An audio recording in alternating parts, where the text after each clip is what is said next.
মনে বড় আশা ছিল যাব মদিনা, মনে বড় আশা ছিল যাব মদিনা। সালাম আমি করব গিয়ে, সালাম আমি করব গিয়ে নবীজির রওজায়।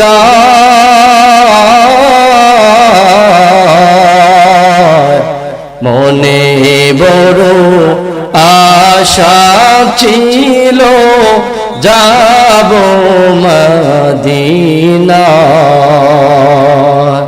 মনে বড় আশা ছিল যাব মদিনা। আলহামদুলিল্লাহ, পূর্ব ভানুবিল ইসলামী যুব সংঘের উদ্যোগে প্রথম ইসলামী মহাসম্মেলনের আজকের চলমান অধিবেশনের সম্মানিত সভাপতি আলহাজ মোহাম্মদ আরজদ মিয়া সাহেব দামাত বরকাতুহু, মঞ্চে উপবিষ্ট উলামায়ে কেরাম, যুবক ভাইরা, মুসল্লিয়ান আযম, পর্দার আড়ালের আমার অত্যন্ত নেককার শ্রদ্ধেয় মা বোনেরা, সর্বপ্রথম মহান আল্লাহ সুবহানাহু ওয়া তাআলার দরবারে অসংখ্য অগণিত শুকরিয়া জ্ঞাপন করি, যেই মহান আল্লাহ রাব্বুল আলামিন আমাদেরকে দয়া করে মায়া করে পবিত্র কোরআন এবং হাদিসের মজমাতে আসার এবং বসার মতো সুযোগ করে দিয়েছেন। এই জন্যে আমরা খুশি না বেজার? আওয়াজে বোঝা যায় না হুজুর খুশি না, কারণ যে পরিমাণে ঠান্ডা নামছে, চাটার মধ্যে বসে রয়েছি, আমরা বলতে পারি কি পরিমাণ ঠান্ডা লাগতেছে, খুশি হই কেমনে? ঠিক খেনা জোরে কর। আপনাদের আওয়াজে বোঝা যাইতেছে না, এমন আওয়াজ হইলে চলবে না। আপনারা যারা স্টেজে মাহফিলের ভিতরে বসা আছেন, আপনাদের আওয়াজ এমন বিকট হতে হবে যাতে করে আশপাশ যত এলাকার মানুষ আছে সবাই শোনার পরে এই কথা যেন তাদের ভিতরে আসে, না রে মনে হয় প্যান্ডেল ভরপুর হয়ে গেছে। পারতেন না এমন একটা আওয়াজ দিতেন? জোরে বলেন, তাইলে একটু টেস্ট করি। নারে তাকবীর, নারে তাকবীর, নারে রিসালাত, নারে রিসালাত। মোটামুটি তাইলে দেখা যায় আওয়াজ কতক্ষণ থাকে। আপনাদের আওয়াজের উপরে আমার আলোচনা চলবে ইনশাআল্লাহ। মুহতারাম হাজিরিন, যদি আমরা খুশি হয়ে থাকি অন্তরের অন্তঃস্থল থেকে জোরে সোরে শুকরিয়া তান আদায় করি, বলি আলহামদুলিল্লাহ। আমি আপনাদের মূল্যবান সময় কিছুক্ষণ নিতে চাই। আমার পরে আরো দুইজন আলোচনা করবেন, শুনবেন। আপনাদের এই এলাকাতে আমার ফার্স্ট আসা, এর আগে কখনো এই এলাকাতে আসিনি, যদিও সিলেটের বিভিন্ন শহরে আসছি, কিন্তু এখানে আসিনি। আপনারাও আমার কাছে নতুন, আপনাদের কাছেও আমি নতুন, ঠিক না? এই জন্য আজকে এমন একটা বিষয় আলোচনা করব, এমন একজন নবীর আলোচনা করব, যেই নবীকে আল্লাহ সুবহানাহু ওয়া তাআলা সমস্ত নবীদের নবী বানায় দুনিয়াতে প্রেরণ করেছেন। সুবহানাল্লাহ, জোরে কর। তাইলে এমন একজন নবী পাইলাম, এই নবী পাই আমরা খুশি না বেজার? কারণ আমরা কোনো মানুষ আল্লাহর কাছে দরখাস্ত করি নাই আল্লাহ আমাদেরকে আখিরি নবীর উম্মত বানায়ো। কেউ কি দরখাস্ত করছে? বিনা দরখাস্তে আল্লাহ তাআলা এমন একজন নবীর উম্মত বানায় পাঠাইছেন। আল্লাহ তাআলা এই নবীকে কি কি বৈশিষ্ট্য দান করেছেন, কি কি গুণাবলী তাকে দিয়েছেন, কি কি নিয়ামত দিয়েছেন, এই বিষয়গুলো নিয়ে আজকে আলোচনা করব। কারণ আমরা তো দামি নবী পাইলাম, আমরা তো এমন শ্রেষ্ঠ নবী পাইলাম, কিন্তু অনেকেই নবীজির কি পরিমাণ মর্যাদা আল্লাহর কাছে আছে এটা জানি না, ঠিক কিনা? জোরে কর।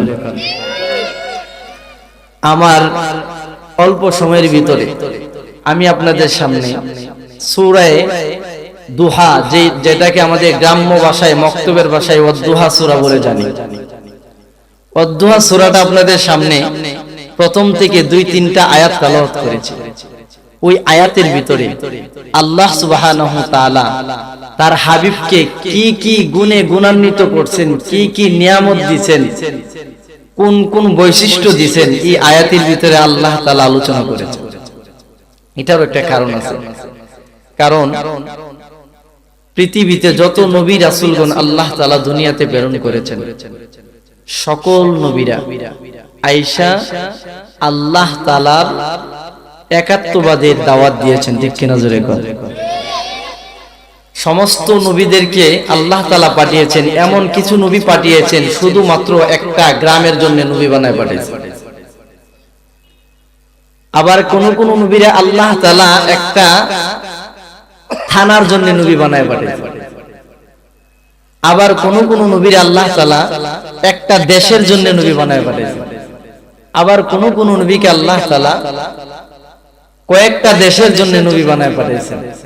কিন্তু আমরা এমন একজন নবীকে পাইলাম, এমন একজন নবীর উম্মত আমাদেরকে বানাইলেন, যেই নবী একটা গ্রামের জন্য না, যেই নবী 5টা গ্রামের জন্য না, যেই নবী একটা রাষ্ট্রের জন্য না, যেই নবী শুধু মানুষের জন্য না, যেই নবীকে আল্লাহ তাআলা আসমান এবং জমিনের নিচে এবং উপরে যা কিছু সৃষ্টি করেছেন সব কিছুর জন্য আল্লাহ তাআলা নবী বানায় আমাদের নবীকে পাঠিয়েছেন।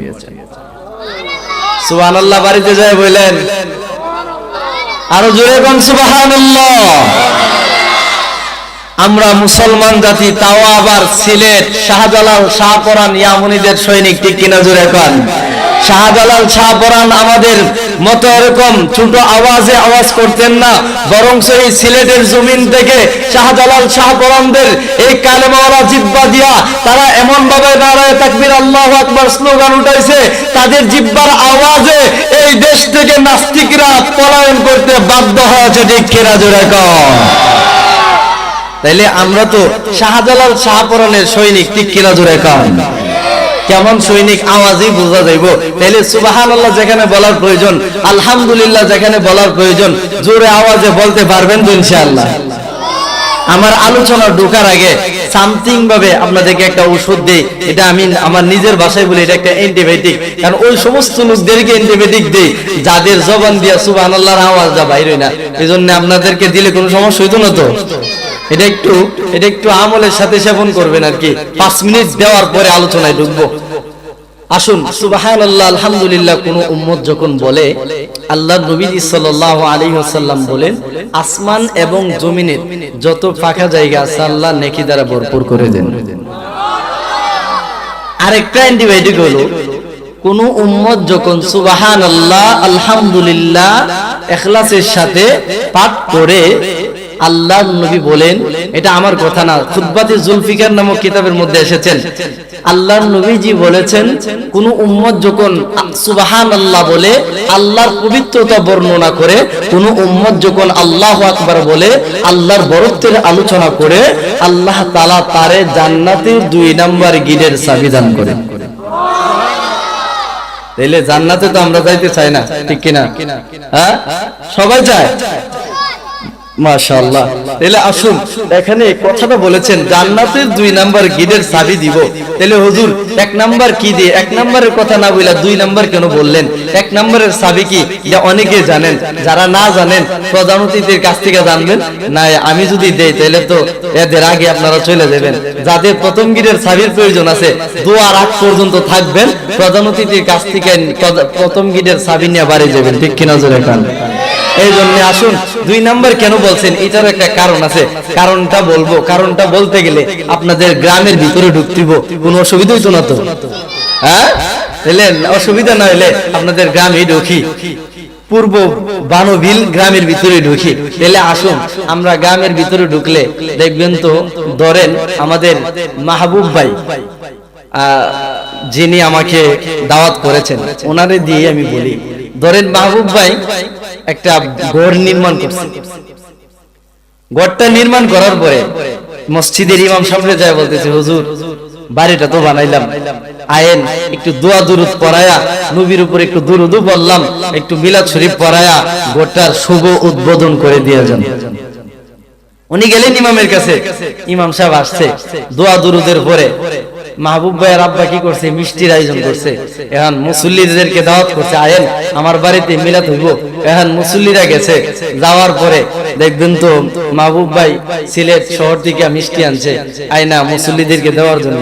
তারপর যখন বিতরণ করতেছে, তারপর যখন এক একজনের হাতে দিতেছে, কিছু মুসল্লি মুরব্বী দাদার আছে, একটা দেওয়ার পরে বলতেছে, ভাই একটা দিছ, বাড়িতে তো নাতি দুইটা, একটা দিলে আরেকটা কানবো, এখন দুইটার প্রয়োজন, এখন দিছ একটা, আরেকটা দে, তাহলে দুইটারে বোঝ দেওয়া যাইব। এমন মুরব্বী আছে না নাই? হ্যাঁ, এখন দুইটা দিছে। আবার দেখবেন তো কিছু ফুলাবান আছে, এই যে বিভিন্ন মাঠে খেলাধুলা করে, হঠাৎ করে মিষ্টি গান লাগছে, ওই রে মাহবুব ভাইয়ের বাড়িতে মিষ্টির আয়োজন চলতেছিল, ওই যে ক্রিকেট বল স্টাম্প সব ফালায়া তোয়া শরীরে দোলাবাড়ি লাগায় দৌড়াইছে, ভাই মিষ্টি দেন। এমন ফুলাবান আছে না নাই?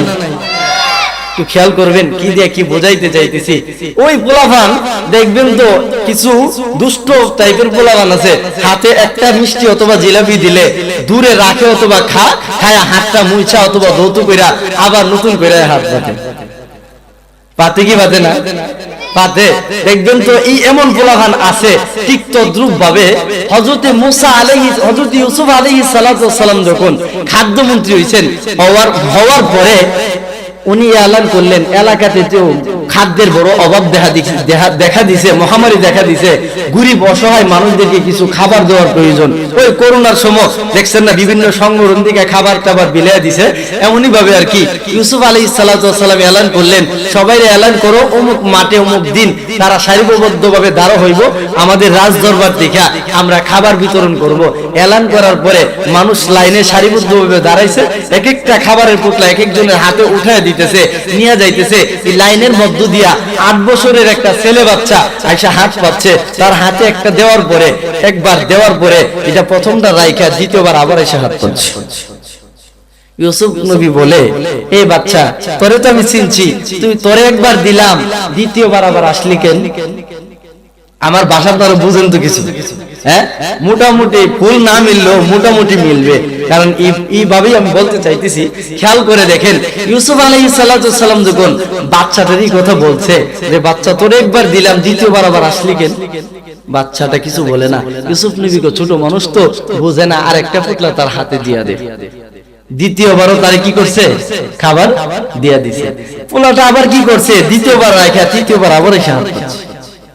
ইউসুফ নবী তৃতীয়বার হেরে আর নরম সুরে বলছে না, তারে বলতেছে একটু দমক দিয়া, এ বাচ্চা তোরে না একবার দিলাম কিছু বললাম না, দ্বিতীয়বার দিলাম, এও দিলাম, আবার তৃতীয়বার আসলি কেন? তোর তো সাহস কম না? বাচ্চাটা বলে, ইউসুফ পয়গম্বর আপনি আমারে একবার দুইবার তৃতীয়বার দেওয়ার কারণে আপনি আমার দমক মারলেন। আপনি যদি আমার চিনতেন, আপনার খাদ্য গোডাউনের সমস্ত চাবিকাঠি আমি ছেলের হাতে উঠিয়ে দিতেন। আর আসতে কোন সুবহানাল্লাহ। ও সত্য শুধু দিতেছি, এটা গ্রহণ করার পরে যদি আওয়াজ না আসে তাহলে তো মনে করে যে এবার ক্যান্সার হয়ে গেছে। এজন্য এটা আওয়াজ দিবেন, একটু বড় আওয়াজ দিবেন। দেখেন ইউসুফ নবীর কাছে যখন ছেলেটা এই কথা বলছে, ইউসুফ পয়গম্বর বলে, তোর তো সাহস কম না? আমার কাছে তুই বলতেছস যে তোরে চিনছি কিনা, চিনলে নাকি খাদ্য গোডাউনের সমস্ত চাবিকাঠি তোরে দিয়া দিতাম। আচ্ছা এই বিতরণ বন্ধ কর, ওরে আগে চিন্নালই, তোর পরিচয় দেয়। ইউসুফ নবী যখন এই কথাটা বলছে, বাচ্চাটা বলে, আপনি যখন আমার কাছ থেকে পরিচয় নিবেন তাহলে পরিচয়টা নেন। ও ইউসুফ পয়গম্বর, আপনি আপনার বাবার কাছে আপনার অন্য 10 ভাইয়ের চাইতে বড় মহব্বতের ছেলে ছিলেন। জোরে বলেন। ইউসুফ পয়গম্বর বলে, হ্যাঁ তোমার কথা সত্য।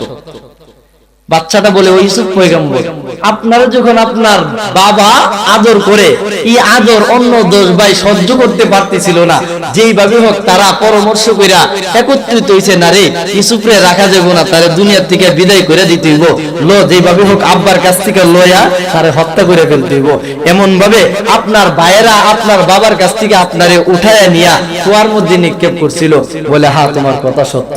ও ইউসুফ পয়গম্বর এখানেই শেষ না, কুয়াতে নিক্ষেপ করা করার পরে একদল বাণিজ্যিক কাফেলা পানি নিতে আইসা আপনারা দেখছে আপনি নিচে পড়ে আছেন, আপনারা উঠায়া তারা মনে করতেছে হেরে যদি বাজারে নিয়ে বিক্রি করি মোটা অঙ্কের টাকা পাওয়া যাইব, এই জন্য আপনারা উঠায় নিয়ে মিশরের বাজারে বিক্রি করছিল। বলে হ্যাঁ তোমার কথা সত্য, ও ইউসুফ পয়গম্বর আপনারা যার কাছে বিক্রি করছিল সে তৎকালীন মন্ত্রী ছিলেন আজিজে মিশর, আপনারা কিনা নিছিল। বলে হ্যাঁ তোমার কথা সত্য, ও ইউসুফ পয়গম্বর আজিজে মিশর আপনারা কিনা নিয়া তার বিবি জুলাইকার হাতে উঠায় দিয়েছিল।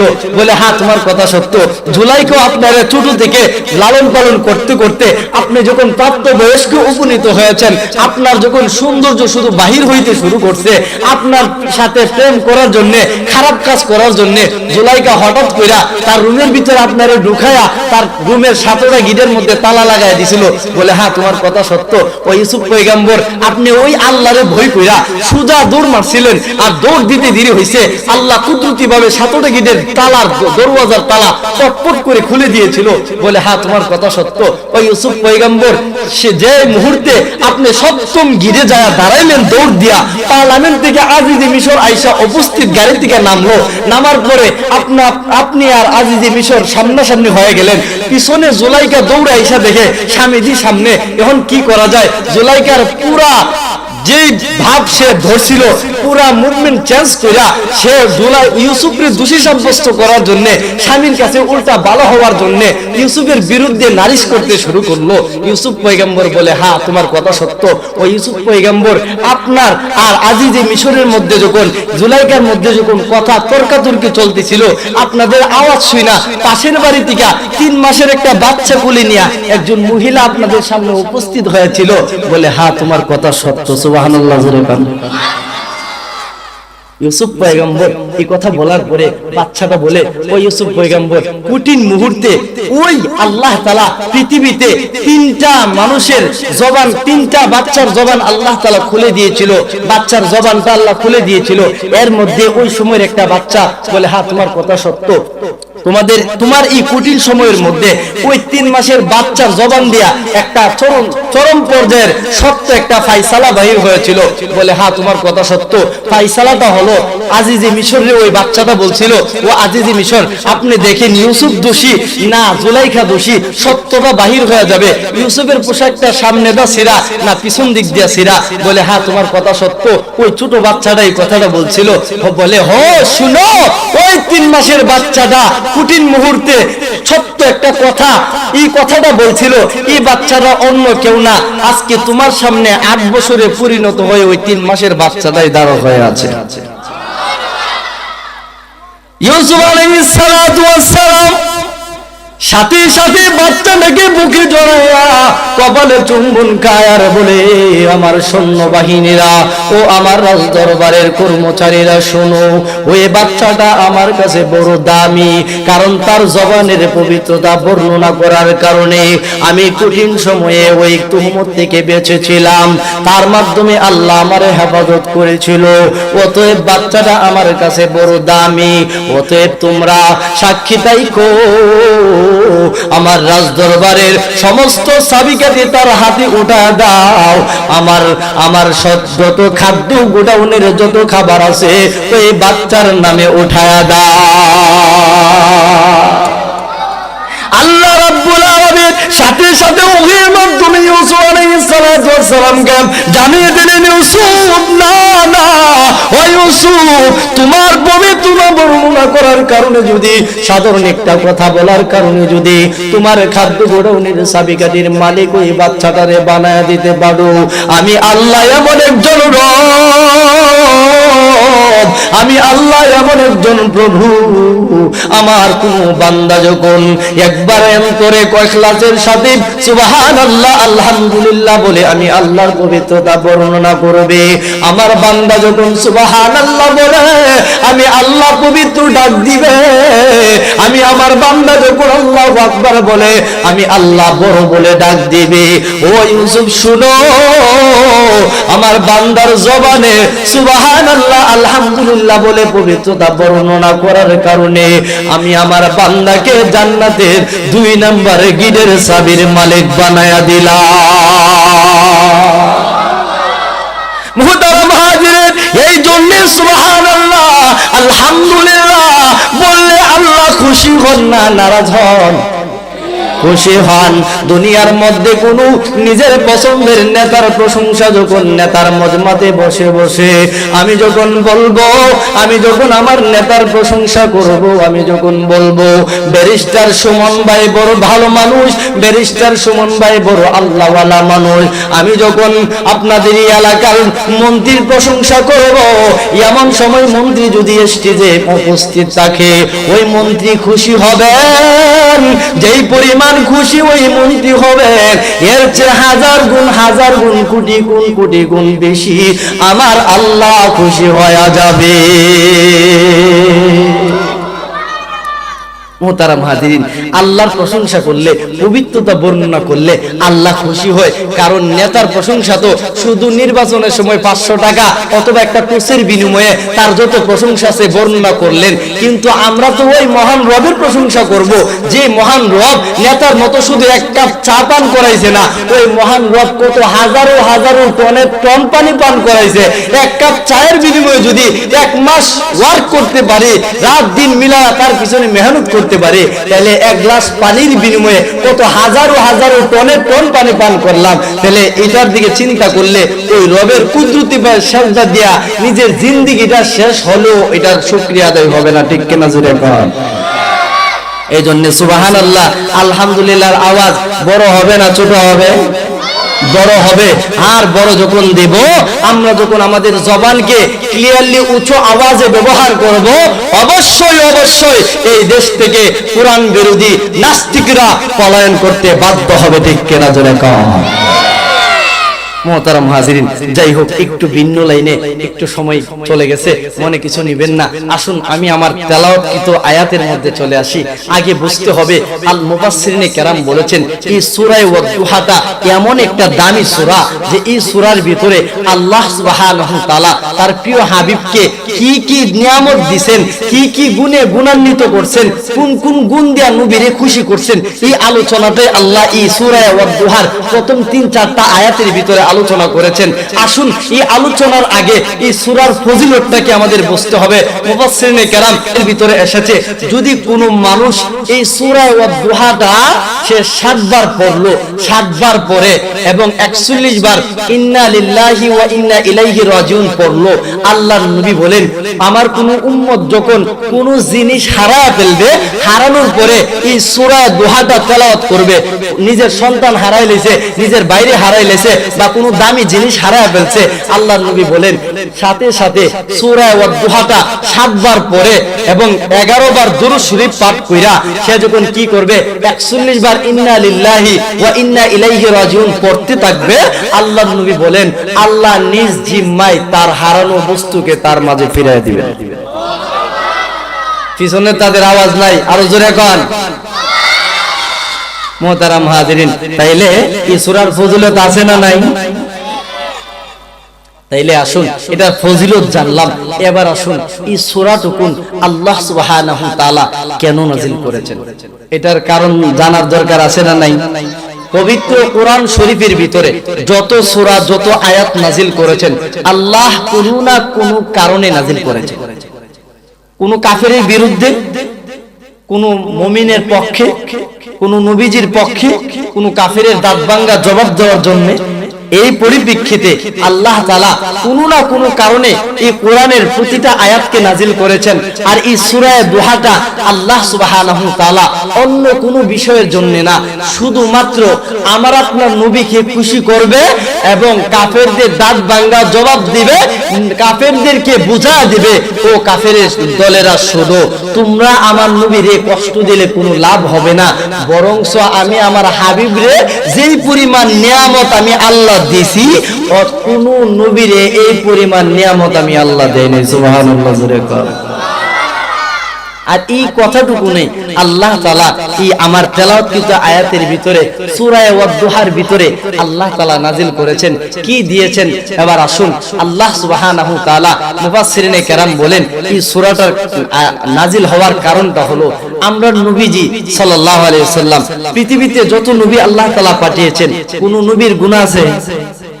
কোন নবীর গুনাহ নাই, এরপরেও তারা ইবাদত ছেড়ে দিয়েছে? ইবাদত করছে। কারণটা কি জানেন? কারণটা হইলো আমরা উম্মত যেন তাদের কাছ থেকে শিক্ষা নিতে পারি যে এই জগতে পৃথিবীতে আল্লাহ তাআলা পাঠিয়েছেন তার কুদরতি পায়ে সেজদা দিয়া রবের নিকটতম বান্দা হয়ে কবরে যাওয়ার জন্য। ঠিক কিনা জোরে কোন? এমনই ভাবে আমার আপনার নবীজি সাল্লাল্লাহু আলাইহি সাল্লাম পৃথিবীতে আসার সময় যেই টাইমটাতে আল্লাহ তাআলা পৃথিবীতে আগমন করাইছেন, 600 বছর নবীদের আসার একটা বিরতি ছিল। এই বিরতির টাইমের মধ্যে আল্লাহ তাআলা আমার আপনার নবীরে দুনিয়াতে আগমন করাইছেন। কারণ জানে, আল্লাহ বলেন আমার হাবিবের আগমনের নূরের আলোতে এই জগৎ থেকে অন্ধকার, কোন অন্ধকার? দুনিয়ার অন্ধকার। কি অন্ধকার? যত গুনার কাজ আছে, যত বেদাতি কাজ আছে, যত ধরনের পাপ কাজ আছে, আমার আপনার নবীর আগমন ঘটায়া আল্লাহ তাআলা এই দুনিয়ার থেকে সকল গুমরাহি আল্লাহ তাআলা দূর করে দিয়েছিলেন। সুবহানাল্লাহ। আর এই জন্য এই সূরার মধ্যে আল্লাহ তাআলা দুইটা জিনিসের কসম খাইছেন। দুইটা জিনিস, একটা হলো রাত এবং দিন। এই দুইটা জিনিসের কসম এই জন্য খাইছেন। মুফাসসিরিনে কেরাম বলেন যে দিনের মাধ্যমে রাত্রে কি করে দেয়? দূরে সরায়া দেয়। দিনের আলোতে, সূর্যের আলোর মাধ্যমে রাতের অন্ধকারটারে দূরে সরায়া দেয় যেভাবে, আর ঠিক তদ্রূপভাবে নবীজি সাল্লাল্লাহু আলাইহি ওয়াসাল্লামকে এই দুনিয়াতে পাঠায়া নবুয়তের আলো দিয়া এই দেশ থেকে, এই জগৎ থেকে আল্লাহ তাআলা সকল প্রকারের গুমরাহি দূর করে দিয়েছেন। আর আস্তে কোন সুবহানাল্লাহ। মুফাসসিরিনে কেরাম বলেন যে এই সূরাটা আল্লাহ তাআলা এই জন্যই নাযিল করছেন, আমরা নবীজি দুনিয়াতে আসার পরে এত অধিক পরিমাণে ইবাদত বন্দেগী করতেন। কিতাবে আসছে নবীজি নামাজে যখন দাঁড়াইতেন নবীজির পা মোবারক গুলা এভাবে কলা গাছের মতো ফুলে যেত। আল্লাহু আকবার, জোরে বলেন। নবীজির পা কলা গাছের মতো ফুলে যাইত। কি পরিমাণ লম্বা নামাজ পড়তেন এবার বুঝেন। আমরা তো আব্দুল করিম আর আব্দুল জাব্বারের কোনো নামাজ লাগে না, এমনিতেই তো আমরা জান্নাত পাবো। ঠিক কিনা জোরে খান? হ্যাঁ ঠিক। আমরা তো নামাজ লাগে না। নবীজি সাল্লাল্লাহু আলাইহি ওয়াসাল্লাম নামাজে দাঁড়ায় পা গুলা কলা গাছের মতো মোটা করে ফেলতেন। কেন করতেন? শুধুমাত্র আমরা গুনাহগার উম্মতদেরকে মেসেজ দেওয়ার জন্য, ও উম্মত শুনো, এই দুনিয়াতে যত জীবন বাঁচবা সেজদা দিয়া বাঁচবা, সেজদার পরিমাণ যত বাড়বে রবের কাছে তত বেশি গ্রহণযোগ্য একজন বান্দা হিসেবে তোমার পরিচিতি লাভ করবা। সুবহানাল্লাহ। মুহতারাম হাজির, আল্লাহর নবী, বিশ্ব নবী, রাহমাতুল লিল আলামিন, মায়ার নবীজি রাতের বেলায় এত অধিক পরিমাণে নামাজ পড়তেন। 5 ওয়াক্ত নামাজ তো পড়তেনই, রাতের বেলা তাহাজ্জুদে এত অধিক পরিমাণে নামাজ পড়তেন যে বেশি পরিমাণে নামাজ পড়ার কারণে নবীজির পা গুলা ফুলে যাইত, কলা গাছের মতো ফুলে যাইত। আল্লাহ নবী বলেন, ও আল্লাহ রাব্বুল আলামিন বলেন, হাবিব, আমি তো আপনাকে এত কষ্ট করে জমে দুনিয়াতে পাঠাই নাই। ও হাবিব, আপনার তো কোনো গুনাহ নাই, আপনি কেন এত অধিক পরিমাণে নামাজ পড়েন? এত কষ্ট আপনি কেন করেন? আমি আল্লাহ রাব্বুল আলামিন তো এমনিতে আপনার জন্য জান্নাত রাখলাম, আমি তো আপনার উসিলায় কুল কায়নাত সৃষ্টি করলাম। ও আমার হাবিব, এত কষ্ট করার প্রয়োজন নাই। নবীজি আর পরেও এত অধিক পরিমাণে নামাজ পড়তেন রাতের বেলায়। খেয়াল করে দেখেন, মুফাসসিরিনে কেরাম বলেন, নবীজি সাল্লাল্লাহু আলাইহি ওয়াসাল্লাম কিছুদিন যাবত অসুস্থতার কারণে রাতের বেলায় নামাজে উঠতে পারতেছিল না। এক riwayate এটা এসেছে 2-3 দিন যাবত রাতের বেলায় নবীজি নামাজ পড়তে পারছিল না। আরেক riwayate আছে নবী সাল্লাল্লাহু আলাইহি ওয়াসাল্লামের কাছে 12 দিন পর্যন্ত ওহী আসা বন্ধ ছিল। খেয়াল করে দেখেন, আল্লাহর নবীজি অসুস্থতার কারণে রাতের বেলায় নামাজ বন্ধ হয়ে গেছে, উঠতে পারে না। ওই দিক দিয়ে কাফির বেঈমানগুলি আল্লাহর নবীকে কটাক্ষ করে বলে, ও আব্দুল্লাহর বেটা মুহাম্মদ, মোহাম্মদ এতদিন রাতের বেলায় নাম কি যেন তেলাওয়াত করতা, রাতের বেলায় দাঁড়া দাঁড়া তুমি নামাজ পড়তা, এখন তো দেখি উঠো না। তোমার আল্লাহ তোমারে মনে হয় ভুলে গেছে, তোমার ভাই জিব্রাইল মনে হয় তোমারে ভুলে গেছে, তোমার শয়তান জিব্রাইল মনে হয় তোমারে ভুলে গেছে। নাউজুবিল্লাহ জোরে কোন। জিব্রাইলকে শয়তান বলে আল্লাহ নবীর কাছে এসে বলে, ও আব্দুল্লাহর বিটা মুহাম্মদ, তোমার কাছে যে শয়তান আসতো মনে হইতে সেটা তোমারে ভুলে গেছে, এই জন্যই তুমি রাতের বেলায় নামাজে দাঁড়াও না। তোমার আল্লাহ মনে হয় তোমারে ভুলে গেছে, এই জন্যই তুমি রাতের বেলায় নামাজে দাঁড়াও না। তারা কেমনে জানে? আরে আমার আপনার নবীজি যখন রাতের বেলায় নামাজে তেলাওয়াত করতেন, মক্কার বড় বড় কাফের বেঈমান লিডার গুলা মায়ার নবীর ঘরের চতুর্দিকে দাঁড়ায়া মায়ার নবীর জবান মোবারক থেকে কোরআন তেলাওয়াত শুনতো।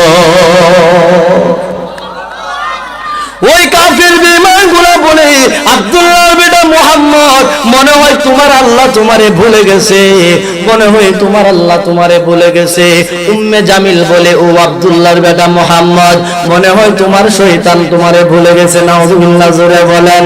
এমন ভাবে যখন কাফের বেঈমানগুলি আল্লাহর নবীকে কটাক্ষ করে কষ্ট দেওয়ার জন্য কথা বলতে শুরু করেছে, আল্লাহ রাব্বুল আলামিন আল্লাহর কাছে যখন নবীজি চোখের পানি ছেড়ে ছেড়ে কান্না করে আর বলে, মালিক আল্লাহ, আমি অসুস্থতার কারণে নামাজে দাঁড়াইতে পারি না। ওই দিক দিয়ে তারা বলে, আপনি আল্লাহ নাকি আমারে ভুলে গেছেন। ও মালিক, আমি তো জানি তুমি আমারে ভুলো না, কিন্তু কাফেররা বলে আপনি আল্লাহ নাকি আমারে ভুলে গেছেন।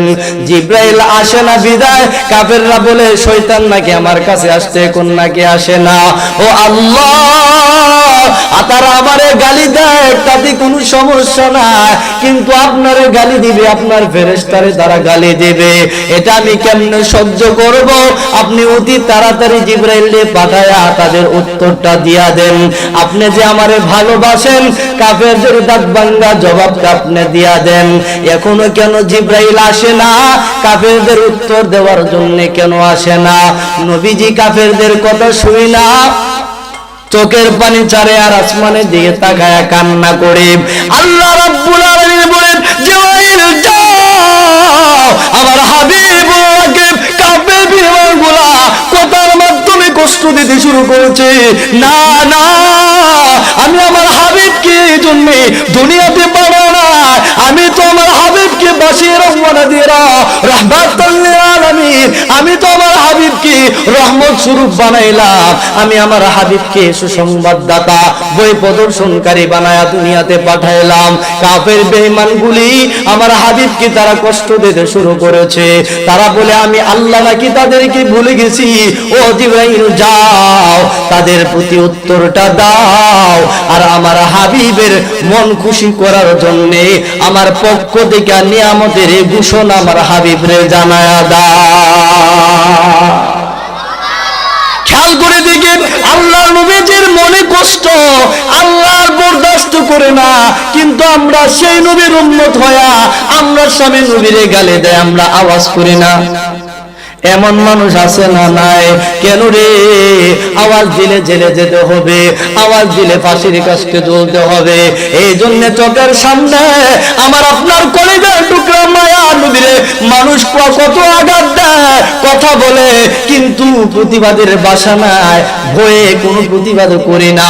বরং স্বয়ং আল্লাহ তার হাবিবকে মনকে খুশি করার জন্য স্বয়ং আল্লাহ সূরা দুহা নাজিল করে নবীর মনকে খুশি করার জন্য পাঠায়া দিছে। আল্লাহ রাব্বুল আলামিন বলেন, জিব্রাইল যাও, আমার বন্ধুর কাছে যাও, আমি আল্লাহ আমার হাবিবকে ভুলি না, তুমি আমার হাবিবকে মেসেজটা জানা দাও। জিব্রাইল আলাইহিস সালাতু ওয়াস সালাম আল্লাহ অর্ডার করতে দেরি হয়েছে, সাথে সাথে নবীজির সামনে উপস্থিত। নবী বলেন, ভাই জিব্রাইল, এতক্ষণে তোমার আসার সময় হয়েছে কি? তুমি কেন আগে আসলা না? জিব্রাইল বলে, ও আল্লাহর নবী শুনেন, আল্লাহ রাব্বুল আলামিন যখন অর্ডার করেন তখনই আপনার কাছে আসা সম্ভব হয়।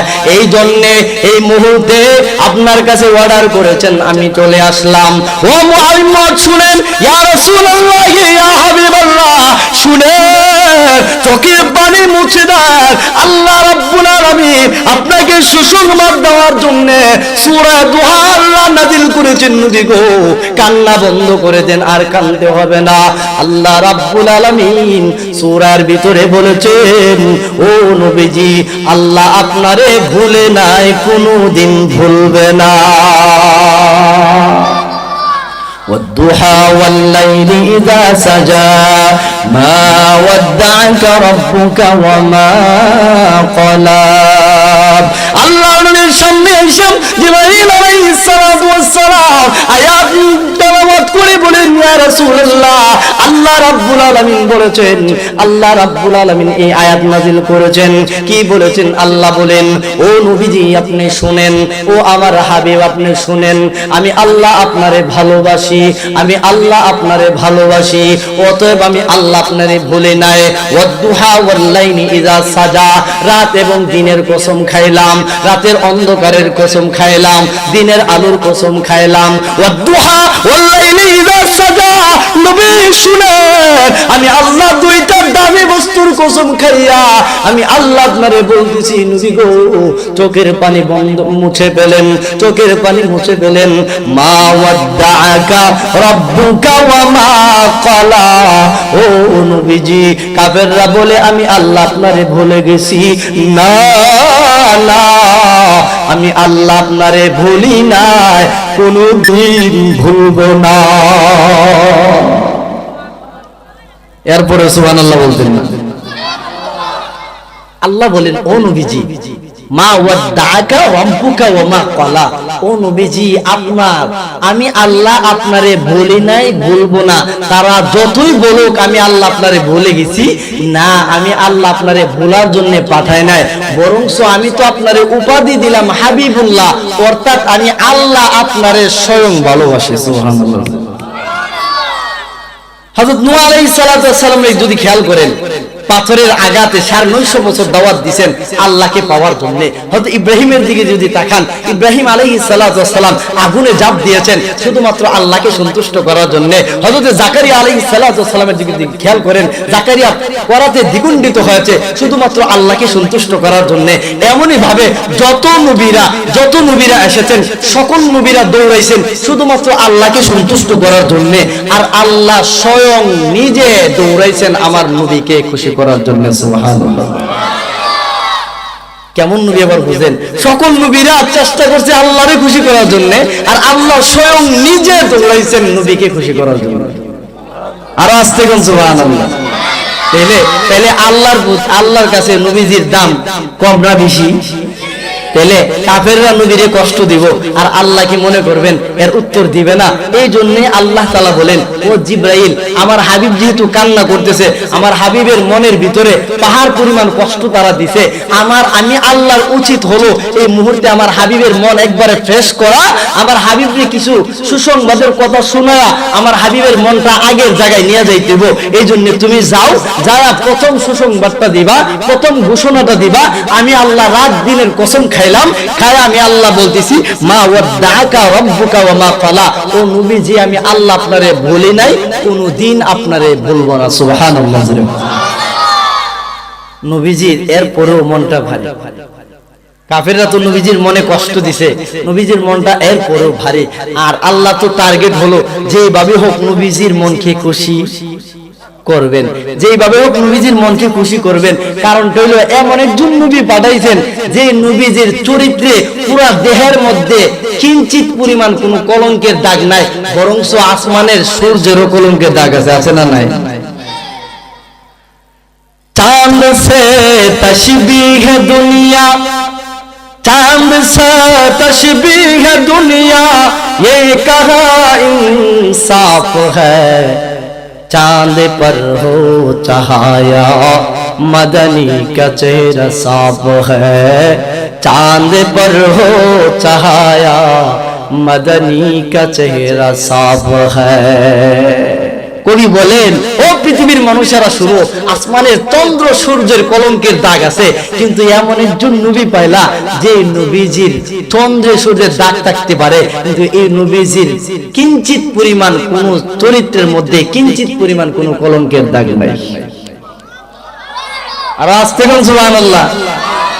এমন একজন নবীর উম্মত হইলাম আমরা, যেই নবীজির 63 বছর জিন্দেগির ভিতরে কোনদিন গান কি শব্দ তার কান দিয়ে ঢুকে নাই। আল্লাহু আকবার, জোরে বলুন। কিতাবে এসেছে একদিন নবীজির বাড়ির পাশেই গানের আয়োজন করা হয়েছে। ওই দিন আল্লাহ কুদরতি ভাবে এশারের নামাজের পরে আল্লাহর নবীজিকে ঘুম পাড়ায় দিয়েছেন, আবার ফজরের আজানের আগেই নবীজির ঘুম ভাঙায় দিয়েছেন। পুরা রাত্রির ভিতরে গান চলছে, কিন্তু নবীজি গান শুনে নাই। আর আস্তে কোন আল্লাহু আকবার। তাহলে কেমন নবী পাইলাম, কত দামি নবী পাইলাম, খেয়াল করেন। আরেকটু যদি সামনে যান, কারণ এই সূরাতে নবীরে কি দিবেন আলোচনা করবেন, তাহলে হাদিসের মাধ্যমে কিছু জানি। আল্লাহর রাসূল বলেন, উম্মত শুনো আমারে কি দিবেন আল্লাহ তাআলা, তোমরা শুনো। আমি এমন একজন নবী হইলাম যা অন্য 10 জন নবীরে আল্লাহ তাআলা এই গুণে গুণান্বিত করেন নাই। এর মধ্যে শুনো, একটা কথা শুনো। আল্লাহর নবী আনাস রাদিয়াল্লাহু তাআলা আনহু থেকে বর্ণিত হাদিসটা, আনাস বলেন, আতি বাবাল জান্নাতি ইয়াউমাল কিয়ামা ফাআস্তাফতিহু খাজিনু মান আনতা ফাআকুলু ইয়া মুহাম্মদ। আল্লাহর নবীর সাহাবী হযরতে আনাস রাদিয়াল্লাহু তাআলা আনহু বলেন, পৃথিবীর মানুষেরা এমন একজন নবী আল্লাহ তাআলা আমাদের মাঝে দিয়েছেন, এমন একজন দামি নবীর উম্মত আমরা হলাম, যে দামি নবীর মর্যাদা কত বেশি শুনো। আল্লাহর নবী সাল্লাল্লাহু আলাইহি ওয়াসাল্লাম নিজে বলেছেন, আমি আনাস নিজের কানে শুনেছি। আল্লাহর নবী বলেন, ও আমার উম্মতেরা, হাসরের ময়দান যেদিন কায়েম হয়ে যাবে, ইয়াউমা ইয়াফিরুল মারউ মিন আখিহি ওয়া উম্মিহি ওয়া আবিহি ওয়া সাহিবাতিহি ওয়া বানি। হাসরের ময়দান যেদিন কায়েম হয়ে যাবে, যেদিন বাপ তার ছেলেকে চিনবে না, ছেলে তার বাপকে চিনবে না, মা তার মেয়েকে চিনবে না, ওই কঠিন মুহূর্তে আল্লাহ রাব্বুল আলামিন আমি নবীকে এমন একটা গুণে গুণান্বিত করবেন। আমি রাসূল হাসরের ময়দানে জান্নাতের দরওয়াজার সামনে দাঁড়াবো। জান্নাতের দরওয়াজার সামনে যায়া আমি জান্নাতের গেটের দারওয়ানকে বলবো, ফাস্তাফতিহু আতি বাবাল জান্নাতি। আমি জান্নাতের দরওয়াজার সামনে যায়া আমি তাদেরকে অর্ডার করব, জান্নাতের দারওয়ানকে, ফাস্তাফতিহু, দারওয়ান দরজা খোলো। ভিতর থেকে আমার আওয়াজ দিবে, আপনি কে? আমার কাছে এসে আমারে অর্ডার করতেছেন দরজা খোলার জন্য, আপনার পরিচয়টা দেন। আল্লাহর নবী বলেন, খাজিন মান আনতা। জান্নাতি ফেরেশতা যখন আমারে বলবে, কে আপনি, আপনি কেন এসেছেন, কোথায় থেকে পারমিশন নিয়ে এসেছেন, আয়েশা আমারে অর্ডার করতেছেন জান্নাতের দরওয়াজা খোলার জন্য।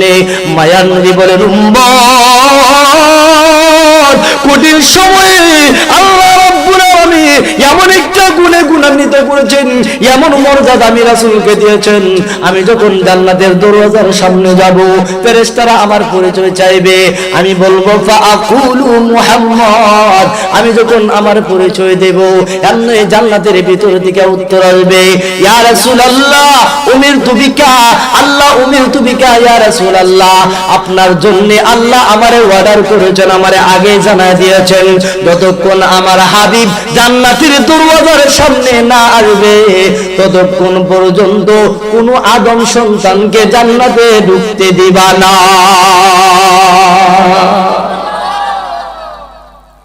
কেমন নবী? যে নবী জান্নাতে ঢোকার আগে অন্য কেউ ঢুকবে না।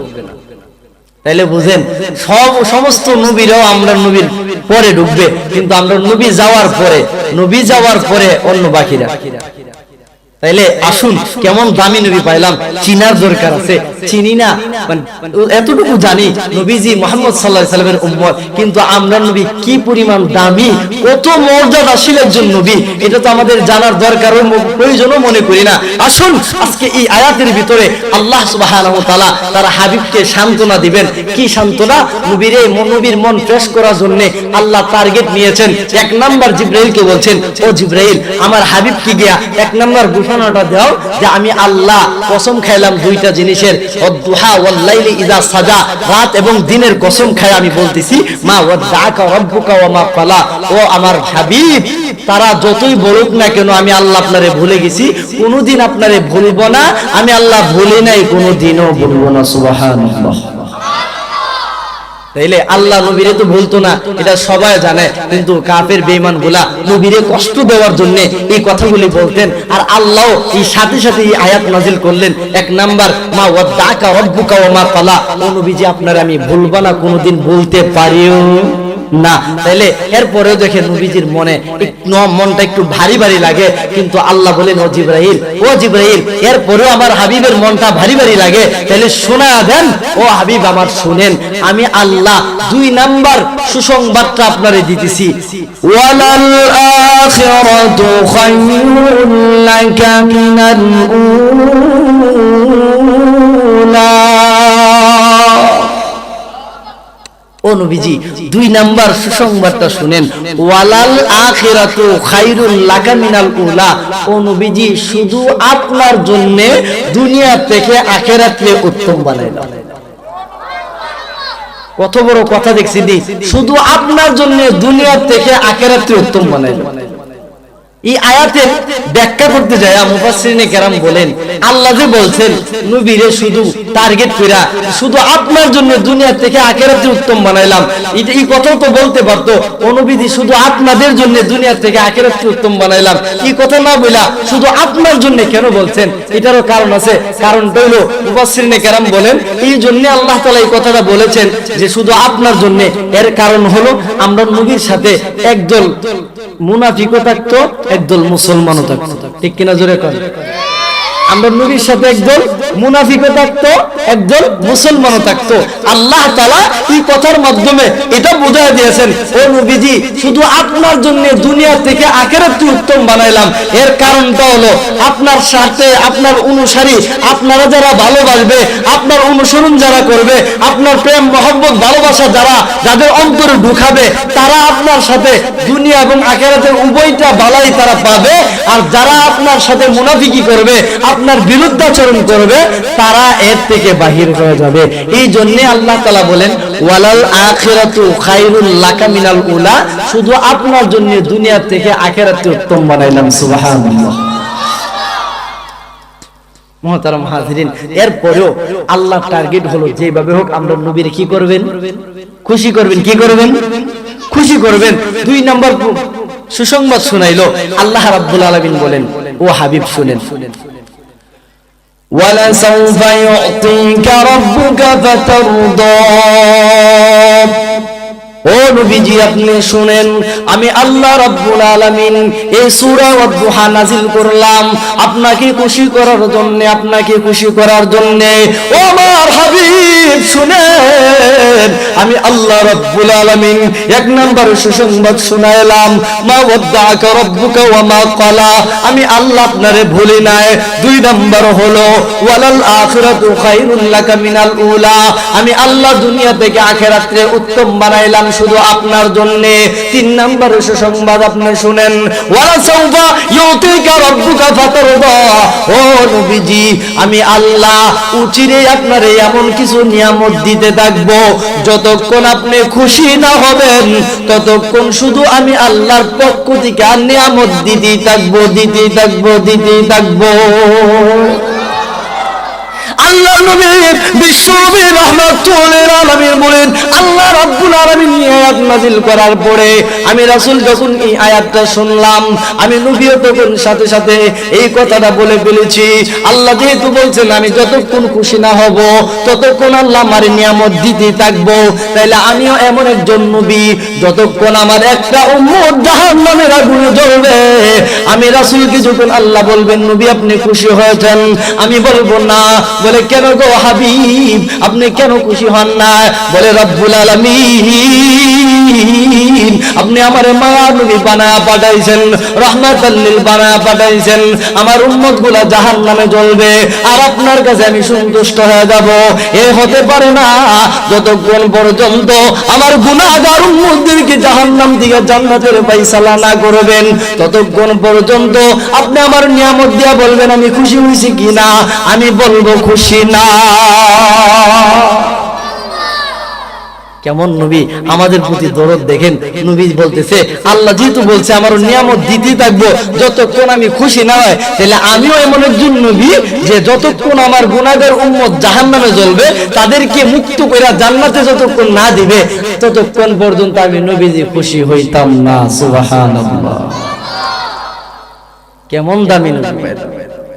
নবীজি আমাদের জন্য কত মহব্বত নবীজির ভিতরে ছিল। আমাদের ভিতরে কি মহব্বত আছে? নবীজির প্রেম ভালোবাসা নিয়ে সাধারণত দাড়িটাই রাখতে পারি না।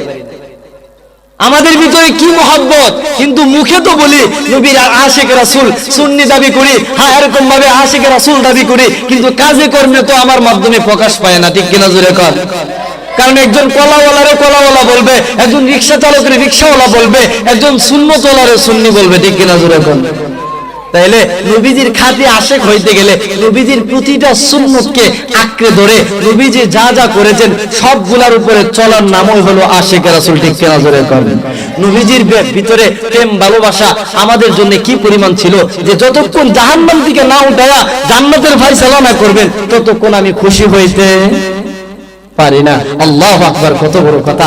এই কথা বলার পরে আল্লাহ যে বলেছেন ওয়ালা সাউফা ইউতিকা রাব্বুকা ফাতারদা, এই কথা বলার পরে আল্লাহ তাআলা ঘুরায়া আরেকটা কথা বলতেছেন, ও নবীজি আমি যে আপনারে বললাম আপনারে উচিরই কিছু নিয়ামত দিব, যতক্ষণ আপনি খুশি না হবেন এটা তো দিব হাসরের ময়দানে, এটা তো দিব আখিরাতে, কিন্তু এর আগেও তো দুনিয়াতে অনেক নিয়ামত আপনারে দেয়া রাখছি। সুবহানাল্লাহ জোরে কর। আপনারা তো বলছে আমি দিমু, এর আগে তো অনেক দেয়া রাখছি। কত বড় কথা দেখেন, কি দেয়া রাখছি? কোন নবীজি আপনারে দিব তো হাসরে, ঠিক আছে, এর আগে তো অনেক নিয়ামত আপনারে দেয়া রাখছি। কি দেয়া রাখছি আল্লাহ আমার পরে আয়াতে বলে দেন, আলাম ইয়াজিদকা ইয়াতীমান ফাআওয়া। ও আমার হাবিব শুনেন, আমি আল্লাহ রাব্বুল আলামিন আপনারে অতীতে কি নিয়ামত দিয়ে রাখছি শুনেন। আমার টার্গেট হলো আপনারে খুশি করা। আল্লাহ নবী সাল্লাল্লাহু আলাইহি ওয়াসাল্লামকে খুশি করার জন্য আল্লাহ রাব্বুল আলামিন বলেন ওয়ালা সাউফা ইউতিকা রাব্বুকা ফাতারদা, উচিরই কিছু নিয়ামত দিব, কিন্তু এর আগে তো অনেক নিয়ামত আপনারে দিয়ে রাখছি। আপনার কি মনে নাই? বলে কি নিয়ামত দিছি? আল্লাহ বলেন আলাম ইয়াজিদকা ইয়াতীমান ফাআওয়া। ও নবীজি আমি আল্লাহ আপনারে ইতিম অবস্থায় পেয়েছিলাম, আপনার লালন পালনের দায়িত্ব আপনার দাদা চাচার কাঁধে উঠায়া দিয়েছিলাম। আলাম ইয়াজিদকা ইয়াতীমান ফাআওয়া, ও নবীজি আপনারে উম্মায় উঠায়া দিয়েছিলাম। সুবহানাল্লাহ বলতেন না জোরে? আল্লাহ নবীজি আমাদের নবীজি কি পরিমাণ এতিম ছিলেন। নবীজি এত দুঃখে কষ্টে ছোট বেলায় সময়টা পার করছেন। নবীজি এতিম ছিলেন, উনার জন্ম হওয়ার আগেই উনার বাবা হারাইছেন, জন্মের পরে 6 বছর বয়সে মারে হারাইছেন। ঠিক কিনা জোরে কর? আল্লাহ বলেন আলাম ইয়াজিদকা ইয়াতীমান ফাআওয়া, আপনারে কি নিয়ামত অতীতে দিছি? আপনি ছিলেন ইতিম, আমি আল্লাহ ইতিম পাইছি, পায়া আপনার লালন পালনের দায়িত্ব আপনার দাদা চাচার কাঁধে আমি আল্লাহ নিজ জিম্মায় উঠায় দিয়েছি। আমরা নবীজি ইতিম ছিলেন এটা সবাই জানেন, কারণ নবীজি দুনিয়াতে আসার 6 মাস আগে নবীজির বাবা আব্দুল্লাহ দুনিয়া থেকে বিদায় গ্রহণ করেছেন। নবীজি সাল্লাল্লাহু আলাইহি ওয়াসাল্লাম উনি যখন একটু বড় হয়েছে, বড় হওয়ার পরে ওনার মাকে হঠাৎ করে মাঠের কিনারায় নবীজি সাল্লাল্লাহু আলাইহি ওয়াসাল্লাম যাইতেন, দাঁড়াইতেন আর মাঠে খেলাধুলা করতো। অনেকগুলা বাচ্চারা ছেড়া খেলাধুলা করতো। বিকাল বেলা যখন ঘনিয়ে আসতো সকলের বাবারা তাদের মাঠে আসতো, আইসা তাদের সন্তানগুলির হাতে ধরে ধরে বাড়িতে নিয়ে যাইত। কিন্তু নবীজি সন্ধ্যায় যখন উপনীত হইতেন, নবীজি দেখতেন সকলের বাবা আসতো, কিন্তু আমরা নবীজির বাবা আসে না। নবীজির মনে প্রশ্ন জাগলো, নবীজি তার মারে যায় বলে, আম্মা প্রতিদিন মাটির কুড়ায় যায়, বাচ্চাগুলি খেলাধুলা করে ঘুমা, বিকাল বেলা তাদের বাবার হাতে ধরে বাড়িতে যায়। আম্মা আমার দিয়ে একদিনও বাবা আসে না, আমি কেন আমার বাবার হাতে ধরতে পারি না? আমার বাবা কোথায় মাগো, আপনি যদি আমারে বলতেন, আমার বাবার কাছে আমারে নিয়ে যান। ও মা, আমার বড় মনে চায় ওই বাচ্চাদের মতো তাদের বাবার হাতে ধরে ধরে বাড়িতে যায়। মাগো আমি মোহাম্মদ আমার বাবারে পায় না, আমার তো মনে চায় বাবার হাতে ধরে ধরে বাড়িতে যাওয়ার জন্যে। মায়ার নবী চোখের পানি ছাড়ে মায়ের কাছে যখনই আরজু পেশ করলেন, আমেনা তার শাশ শ্বশুরের কাছে যায় বলে, আব্দুল মুত্তালিবের কাছে যায় বলে, বাবা আপনার নাতি হঠাৎ করে তার বাবার কথা বলতেছেন, তার বাবার কথা আমাকে বলতেছেন তার বাবার কাছে নিয়ে যাওয়ার জন্যে, এখন কি করা যায়? এমন সময় আব্দুল মুত্তালিব বলেন, ও আমেনা আমার নাতিরে আমার ছেলের কবরের কাছে নিয়ে যাও, আমার ছেলের কাছে তারে নিয়ে যাও। আব্দুল মুত্তালিব একজন বাদী দিয়া উটের উপরে আরোহিত করায়া আমেনার সাথে দিয়া দিলেন। আমেনার সাথে যাওয়ার পর আমেনা যখন মায়ার নবীর বাবার কবরের সামনে দাঁড়াইলেন, এমন সময় আমার নবীকে আমেনা ইশারা দিয়া বলে, ও মুহাম্মদ বাবা দেখো ওই যে উঁচু মাটির ঠেলাতে তোমার আব্বা যে শুয়ে আছে, শুয়ে আছে। আমার আম্মা আমার আপনার নবী মায়ার নবী কবর দিয়ে তাকায়া চোখের পানি জোড়ার মতো ছাড়ে বলে, আল্লাহ আল্লাহ আমার বাবা মাটির নিচে ঘুমিয়ে আছে। আমার তো মনে চায় আমার বাবার হাতে ধরে ধরে আমি বাড়িতে যাওয়ার জন্যে। নবীজি যখন আব্বা আব্বা বলে চোখের পানি ছেড়ে ছেড়ে কান্না করে আমার আপনার মায়ার নবীর চোখের পানির সাথে সাথে আকাশ বাতাস কান্না করতে শুরু করেছে। মায়ার নবী আব্বা বলে কান্না করে, আমেনা বলে, সন্তান এমন এক জায়গায় তোমার আব্বা পাড়ি জমাইছে, আর কোনোদিন আসবে না, চলো এবার বাড়ি যায়। মায়ার নবী আসছিলেন বাবার কবর দেখার জন্যে। এখান থেকে যাওয়ার পরে এখান থেকে বাড়িতে যাবে, পথে মধ্যে নিজের মাও হঠাৎ বুকে ব্যথা। আমেনা বলে, এ উম্মে আইমান আমার সন্তান নিয়ে স্বামীর কবর জিয়ারত করার জন্য আসিছিলাম, মনে হয় এই মুহূর্তে আমিও বিদায় হয়ে যাব। মায়ার নবী মায়ের পাশে বসে চোখের পানি ছাড়ে আর বলে, আল্লাহ জন্মের আগে বাবারে হারাইলাম, ও রব্বুল আলামিন জন্মের আগে বাবারে হারাইলাম, পৃথিবীতে এসে বাবার চোখ দেখি না। আল্লাহ এই মুহূর্তে মাকে তুমি নিয়ে গেলা, ও আল্লাহ আমি তো বড় একা হয়ে গেলাম। নবীজি কান্না করে নবীজির কান্নার কারণে আকাশ বাতাসও কান্না শুরু করা যায়। খেয়াল করে দেখেন আমার আপনার নবীজি সাল্লাল্লাহু আলাইহি ওয়াসাল্লাম ইতিম অবস্থায় এত অধিক পরিমাণ ছোট সময় কান্না করেছেন। আল্লাহ বলেন, আলাম ইয়াজিদিকা ইয়াতীমান ফাআওয়া, ও নবীজি আমি আল্লাহ আপনারে পেয়েছিলাম ইয়াতীম, আপনি যখন ছোট সময়ে আপনার জনম দুঃখী মারে হারাইলেন, জন্মের আগে আপনি আপনার বাবারে হারাইলেন, এই কঠিন মুহূর্তে আমি আল্লাহ আপনার দাদা এবং চাচার কাঁধে আপনার লালন পালনের দায়িত্ব আমি আল্লাহ নিজেই উঠায়া দিয়েছিলাম। নবীজি আলাম ইয়াজিদকা ইয়াতীমান ফাআওয়া, আপনি ছিলেন ইয়েতিম আর লালন পালনের ব্যবস্থা আমি আল্লাহ নিজে করেছিলাম। সুবহানাল্লাহ। আরো বলতেছেন, ও নবীজি পিছনের দিকে তাকান, আপনারা কি নিয়ামত দিয়েছিলেন। আপনারে কি নিয়ামতের উপরে রাখছিলাম, পিছনের দিকে তাকান, খেয়াল করে দেখেন নবীজি সাল্লাল্লাহু আলাইহি ওয়াসাল্লামকে ছোট সময় থেকে আল্লাহ তাআলা জন্মের সময় থেকে এত গুণে গুণান্বিত করেছিলেন, এমন অলৌকিক ঘটনা দেখায়া মুজিজা প্রকাশ করেছিলেন। আল্লাহ তাআলা নবীজির এই কথাগুলি স্মরণ করানোর জন্য পিছনের দিকে নিয়ে যাইতেছেন, পিছনের দিকে নিয়ে যাইতেছেন।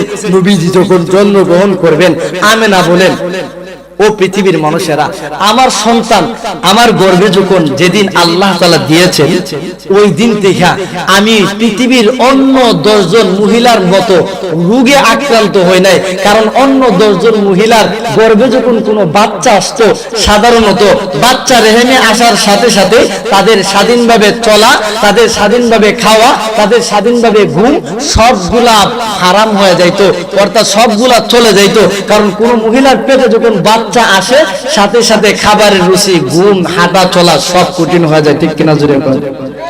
এটা সাধারণ যারা বিয়ে না করছেন বুঝবেন না, কারণ যারা বিয়ে করছেন, সন্তানের বাবা হয়েছেন, তারা বুঝবেন যখন বিবির পেটের ভিতরে বাচ্চা আসে, আপনার সাথেই তো দিন যাপন করে, রাতে ঘুমায়, আপনি নিজের চোখে দেখেন যে একজন মা, আপনার বিবি কি পরিমাণ কষ্ট করে একটা সন্তান পেটে নিয়ে। ঠিক কিনা জোরে বলেন?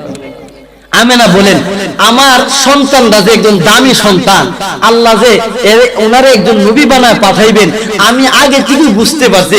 কারণ হইল, পৃথিবীর সাধারণত মহিলারা তাদের গর্ভে বাচ্চা আসলে,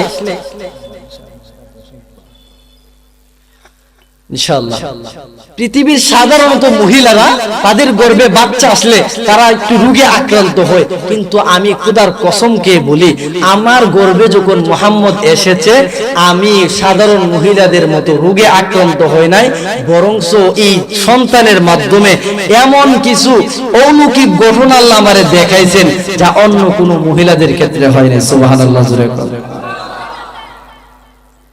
আমেনা বলেন, কি অলৌকিক ঘটনা? আল্লাহ তাআলা কিন্তু নবীজির এই ইতিহাসগুলো শোনাইতেছেন, কারণ রইল নবীজির মন কি করবেন? আরো জোরে বলেন, খুশি করবেন। আল্লাহ তাআলা বলেন, অতীতে আপনারে অনেক নিয়ামত দেয়া রাখছি, কি দিছি? ওই আমেনা বলেন, শুনেও পৃথিবীর মানুষেরা, আমার সন্তান পেটে যখন আসছে, আমি যখন রাস্তা দিয়ে হাঁটাহাঁটি করি, আমি দেখি রাস্তার দুই পাশের বালু কণাগুলি উড়ে উড়ে আমি আমেনার পায়ে সালাম করতে শুরু করেছি। আমেনা ডাক দিয়ে বলে, পৃথিবীর মানুষেরা, বালুগুলো আমার পায়ে সালাম করতে শুরু করেছে। এখানেই শেষ না, আমার সন্তান যে শ্রেষ্ঠ সন্তান হবে, আমি যখন কি করলাম, রাস্তা দিয়ে হাঁটাহাঁটি করে করতে শুরু করলাম। আমি যখন এক জায়গা থেকে আরেক জায়গায় যাব, আমি তাকায় দেখি ক্ষেত খামারের মধ্যে মানুষ কাজ করে, আর রোদ্রের তাপের কারণে পিঠ গুলা পুড়ে যাওয়ার উপক্রম হয়ে যাইতো। কিন্তু খোদার কসম, আমার শিশু মুহাম্মদ আমার গর্ভে থাকাকালীন আমি যখন ওই রোদের মধ্য দিয়ে হাঁটাহাঁটি করতাম, আমি তাকা দেখি কি যেন কালো হয়া আমার মাথার উপর দিয়া ছায়া দিতে শুরু করে দেয়। আমেনা বলেন, পৃথিবীর মানুষ, এখানেই শেষ না, এখানেই শেষ না। পৃথিবীর মানুষেরা শোনো, আমি আমেনা যখন কুয়ার মধ্যে যাইতাম পানি আনার জন্য, পৃথিবীর মানুষগুলা, দুনিয়ার মানুষগুলা কুয়াতে যাইয়া রুশি এবং বালতির মাধ্যমে কুয়া থেকে পানি উঠাইতো, কিন্তু আমি আমেনা যখন কুয়ার মধ্যে পানি আনার জন্য যাইতাম, আমি তাকা দেখি কুয়ার নিচ থেকে আপনা আপনি পানি আমার হাতের নাগাল পর্যন্ত পৌঁছে যাইতো। এই সবগুলো বৈশিষ্ট্য অলৌকিক ঘটনা কার জন্য পেয়েছেন? আমার আপনার নবীর জন্য পেয়েছেন। এই জন্য আমেনা বলেন, ও পৃথিবীর মানুষেরা শোনো, এখানেই শেষ না, এখানেই শেষ না। আমার শিশু মুহাম্মদ যখন যেদিন দুনিয়ায় আগমন করবেন, ওই দিনও আল্লাহ কিছু অলৌকিক ঘটনা দেখা দিছে। আবু তালেব নবীকে একদিন ডেকে বলে, ও নবী, ও আমার ভাতিজা শোনো, তোমার জন্মের সময় আমি বুঝেছি তুমি একজন সত্য মানব হইবা। সুবহানাল্লাহ। ও ভাতিজা, আমি তোমার জন্মের সময় কিছু নিজের চোখে দেখছি আর কিছু তোমার মার কাছ থেকে শুনছি, এটি বোঝা গেল তুমি দুনিয়ার মধ্যে আসবা এবং রহমতের একজন মহা মানব হয়ে দুনিয়াতে আগমন করবা। সুবহানাল্লাহ। নবীজি বলেন, চাচা আপনি কি দেখছেন কোন তো দেখি, আর কি শুনছেন? কি শুনছে বলে, তোমার মায়ের কাছ থেকে শুনছি তুমি যখন পেটে ছিলা এই ঘটনাগুলা, এই অলৌকিক মুজিজাগুলো আল্লাহ দেখাইছেন। আর যেদিন তুমি দুনিয়াতে আগমন করছো আমি নিজের চোখে দেখছি, দুনিয়াতে আসার সাথে সাথে তোমারে যখন দোল চৌকিতে শোয়ানো হয়েছে সাথে সাথে তুমি আল্লাহর কুদরতি পায়ে সেজদা দিতে শুরু করেছো। আল্লাহ নবী বলেন, চাচা অবশ্যই আল্লাহ রাব্বুল আলামিন আমার জন্মের সাথে সাথে সেজদার হুকুম করেছে। আমি নবী, আমি মুহাম্মদ সাথে সাথে সেজদা দিলাম, এই জন্য দিলাম আল্লাহ তাআলা আমাকে দিয়ে সেজদার মাধ্যমে পৃথিবীর সকল মানুষকে মেসেজ দিয়ে দিলেন, ও মানুষেরা পৃথিবীতে যত জীবন বান্দা সেজদা দিবা, নামাজ পড়বা, নামাজ সেজদা যত বেশি হবে তত গ্রহণযোগ্য বান্দা হিসাবে মহান আল্লাহর কাছে পরিচিতি পাইবা। আবু তালেব বলেন, বাতিজা সেজদা দিয়া তুমি যখন দোল চৌকিতে শুয়ে গেলা তুমি কান্না করতেছিলা। এমন সময় আমি হঠাৎ করে তাকায় দেখি আসমান থেকে একটা আগুনের স্ফুলিঙ্গ আসতেছে, আগুনের লুক্কা আসতেছে। আমি ভয় পেয়ে গিয়েছিলাম, আমি মনে করেছিলাম তোমাকে নিয়ে জ্বালা দেয়, পোড়া দেয়। ও বাতিজা, আমি আগুনের দিকে তাকায়, আগুনটা তোমার মাথা বরাবর এমন ভাবে স্পিডে আসতে শুরু করেছে, যেই মুহূর্তে তোমার কাছে চলে আসছে আমি মনে করেছি তোমাকে পোড়া দিবে, জ্বালা দেবে। আমি চোখ বন্ধ করে দাঁড়ায় রইলাম, এমনি চোখ খুলে দেখি ওই আগুনের লুক্কাটা অন্য কিছু না, চন্দ্র এবং সূর্য দ্বিগুণিত হইয়া তোমার ছোট সময় তুমি যখন কান্না করতেছিলা তোমার হাত যেই দিকে ধুলে, পা যেই দিকে ধুলে, তারাও তোমার হাত পায়ের সাথে দ্বিগুণিত হইয়া নাড়াচাড়া দিয়া তোমার খেলা দিতে শুরু করেছে। ও বাতিজা, এই সময় আরেকটা বিষয় দেখলাম, আগুনের লোকটা তোমার কানে কানে যায় জানো কি বলে? এমনি মায়ার নবী বলেন, চাচা কানে কানে ওই কথাটাই আমাকে বলেছেন, ও মুহাম্মদ আল্লাহ আমাদেরকে পাঠিয়েছেন তোমাকে খেলা দেওয়া করার জন্য। তুমি কানবা না, তোমার খেলার সাথী বানায়া মহান আল্লাহ আমাদেরকে পাঠিয়েছে।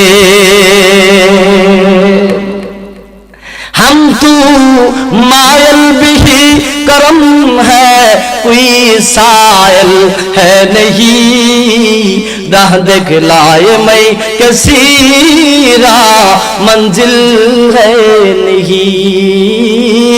हम तू मायल भी करम है कोई सायल है नहीं, राह दिखलाए मैं किसी राह मंजिल है नहीं। चांद सा तशबीह दुनिया ये कहा इंसाफ है, चांद सा तशबीह दुनिया ये कहा इंसाफ है। चांद पर हो चढ़ाया मदनी का चेहरा है, खेतिया सर सब्ज हू तरा, खेतिया सर सब्ज हू तरा, गाजा की वास्ते चांद सूरज और सितारे हूँ दिया की वास्ते, बहर अबर शम्स व कमर माउशमा की वास्ते, ये जहां तेरे लिए हो तू खुदा की वास्ते। अल्लाहु আকবার। এই জন্য আল্লাহ রাব্বুল আলামিন নবীকে পাঠায়া আল্লাহ রাব্বুল আলামিন বলতেছেন, ও নবীজি ওয়ালা সাউফা ইউতিকা রাব্বুকা ফাতারদা, উচিরে আপনারে কিছু নিয়ামত দিব তো পরে, অতীতে আপনারে অনেক নিয়ামত দিয়া রাখছি। আল্লাহ তাআলা নবীজির মনকে ফ্রেশ করার জন্য অতীতের কথা নবীজিরে স্মরণ করায় দিতেছেন। টার্গেট হলো আল্লাহর নবীকে খুশি করা। আল্লাহ রাব্বুল আলামিন নবীজিকে খুশি করবেন, এই টার্গেট নিয়ে আল্লাহ রাব্বুল আলামিন এই সূরার মধ্যে তেলাওয়াত করেছেন, এই সূরার মধ্যে আলোচনা করেছেন। আল্লাহ যদি নবীরে খুশি করার জন্য চেষ্টা করে তাহলে আমরা দরকার আছে না নাই? নামাজ পড়ে না সাইরা, নবীজির সুন্নতকে আদর্শ বানায়া না সাইরা, আদর্শ বানায়া। এই জন্যে এই পৃথিবীতে আল্লাহ এবং আল্লাহ রাসূলকে যদি খুশি করতে চায়, এই পৃথিবীতে যদি আমরা নবীজির আদর্শ নিয়া উম্মত হয়ে যদি আমরা কবরে যাইতে চাই, তাহলে এক নাম্বার কারণ হবে, এক নাম্বার শর্ত হলো আল্লাহর কুদরতে সেজদা দেওয়া লাগবে। ঠিক কিনা জোরে কোন? এই জন্য মানুষ যত বেশি সেজদার হার বাড়া দিবা, আল্লাহর কাছে ইমানদার হয়ে বিবেচিত হইবা, আল্লাহর কাছে ইমানদারের পরিচিতি লাভ করবা। নবীজি বলেন, উম্মত আমার সন্তুষ্টি নিয়া ইমানদার হইয়া তুমি কবরে যাইবা, আল্লাহ রাব্বুল আলামিনের ফেরেশতারা তোমার সাথে ভালো আচরণ করতে সেকেন্ড দেরি করবে না। এটা আমার কথা না, আল্লাহর নবী নিজে বলেছেন, আল আবদু ইযা ওয়াজিয়া ফি কবরিহি ওয়া তাওয়াল্লা আনহু আসহাবুহু ইন্নাহু লা ইয়াসমাউ কারানি আলাইহিম আতাহু মালাকান ফায়ুকঈদানিহি মা কুনতা তাকুলু ফি হাযার রাজুল। আল্লাহ শুনো, আমার সন্তুষ্টি নিয়া ইমানদার হয়ে যদি তোমরা কবরে যাইতে পারো, তোমাদের যখন মৃত্যু হয়ে যাবে, আমার কোন ইমানদার উম্মতের যখন মৃত্যু হয়ে যাবে, তার রূহটা যখন বাহির হয়ে যাবে, তারে কাফন দাফন করা ওই গহীন কবরে যখন তার সাথীরা ওই একলা কবরে যখন শোয়াইয়া বাড়ির দিকে রওনা দিবে, ইনশাআল্লাহ ছেড়ে দেব আসার সাথে সাথে। মুহতারাম হাজিরিন, আল্লাহর নবী বলেন, আতাহু মালাকান, আতাহু মালাকান, তারে কবরে শোয়ানোর সাথে সাথে দুইজন ফেরেশতা আসবে। মা কুনতা তাকুলু ফি হাযার রাজুল, ফেরেশতারা আমার চেহারাটা তাদের হাত মোবারকের মধ্যে তুলে ধরে বলবে, মা কুনতা তাকুলু ফি হাযার রাজুল, ও আল্লাহর বান্দারা বলো এই উনার সম্পর্কে তোমার ধারণা কি? আল্লাহর নবী বলেন, ফাআম্মাল মুমিন, যদি আমার উম্মত ইমানদার হয়ে কবরে যায়, আল্লাহ রাব্বুল আলামিনের ফেরেশতারা প্রশ্ন করার সাথে সাথে তারা বলবে, আশহাদু আল্লা ইলাহা ইল্লাল্লাহ ওয়া আশহাদু আন্না মুহাম্মাদান আবদুহু ওয়া রাসূলুহু। সুবহানাল্লাহ। নারে তাকবীর, আল্লাহু আকবার, নারে রিসালাত, ইয়া রাসূলুল্লাহ, আহলে সুন্নাত ওয়াল জামাত। রাসূল বলেছেন, ফেরেশতারা আসার সাথে সাথে আমি রাসূলের মহব্বত নিয়ে যদি তোমরা কবরে যাইতে পারো, ক্বাদ আবদালাকাল্লাহু মাকআদাম মিনাল জান্নাহ, আল্লাহ তাআলা তোমাদের জায়গা জান্নাতের মধ্যে করে দিবেন। সুবহানাল্লাহ। আল্লাহর টার্গেট হলো নবীজি খুশি করবেন। এক নাম্বার, নবীজি আমি রাত দিনের কসম খাইলাম, ওয়াদ-দুহা ওয়াল-লাইলি ইযা সাজা, রাত এবং দিনের কসম খাইয়া বলতেছি, মা ওয়াদ্দাআকা রাব্বুকা ওয়া মা ক্বালা, আমি আল্লাহ আপনারে বলি নাই। দুই নাম্বার হলো ওয়ালাল আখিরাতু খায়রুল লাকা মিনাল উলা, ও নবীজি শুধু আপনার জন্য দুনিয়া থেকে আখিরাতকে উত্তম বানাইলাম। তিন নাম্বার হলো ওয়ালা সাউফা ইউতিকা রাব্বুকা ফাতারদা, ও নবীজি চিরে আপনারে কিছু নিয়ামত দিতে থাকবো, যতক্ষণ আপনি খুশি না হবেন ততক্ষণ দিতেই থাকবো। তাহলে নবীজিও বলছেন, আমিও এমন নবী, যতক্ষণ আমার কোন উম্মত জাহান্নামে জ্বলবে আমি খুশি হইতে পারবো না। আল্লাহ তাআলা নবীজির মনকে খুশি করার জন্য আমার তেলাওয়াতকৃত আয়াতগুলো নবীর সামনে আল্লাহ তাআলা নাজিল করেছিলেন। এর অর্থ হলো নবীজিকে খুশি আল্লাহ করার চেষ্টা করেছেন, আমরাও করব। কিভাবে? নবীজির সুন্নতকে আঁকড়ে ধরে নবীজির প্রেমের মালা গলায় লাগা আমরা নবীজির আদর্শ নিয়ে যেন কবরে যাইতে পারি। সকলে বলে আমিন। ওমা আলাইনা ইল্লাল বালাগ। আসসালামু আলাইকুম ওয়া রাহমাতুল্লাহি ওয়া বারাকাতুহু।